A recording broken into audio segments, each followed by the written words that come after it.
Hi అండి. నాకు ఇద్దరు అమ్మలు. ఒకరు నాకు జన్మనిచ్చిన మా అమ్మ, ఇంకొకరు నేను జన్మనిచ్చిన నా కూతురు.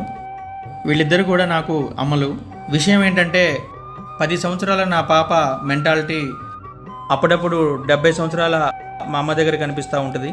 మీ అందరికీ నేను రిక్వెస్ట్ చేసేది ఏంటంటే, మన పిల్లలకి 10 సంవత్సరాలు ఉన్నప్పుడు వాళ్ళు ఎంత చికా చేసినా, ఒక్కోసారి కోపడ్డా ఏం చేసినా కానీ మనం క్షమిస్తూ ఉంటాం.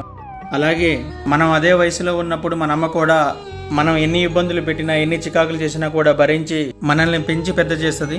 అదే అమ్మ 72 సంవత్సరాలు వచ్చినప్పుడు ఏమన్నా తెలిసి తెలియక గట్టిగా మాట్లాడినా, ఏమన్నా అరిచినా, ఇంకా ఏదైనా మనం చెప్పినట్టు వినకపోయినా, వాళ్ళ ఇష్టం వచ్చినట్టు చేస్తున్నా కానీ దయచేసి అర్థం చేసుకొని వాళ్ళని సంతోషంగా ఉండే విధంగా చేయండి. పిల్లలు చికాకు చేస్తున్నారని ఏ తల్లిదండ్రులు వారి పిల్లల్ని వదులుకోలేరు. అలాగే పెద్ద వయసు వచ్చిన తల్లిదండ్రులు చికాకు చేస్తున్నారని పిల్లలు వదులుకోవడం కూడా చాలా తప్పు. అందరూ తల్లిదండ్రులను క్షేమంగా చూసుకోవాలని చెప్పి ప్రాధాయపడుతున్నాను. Thank you.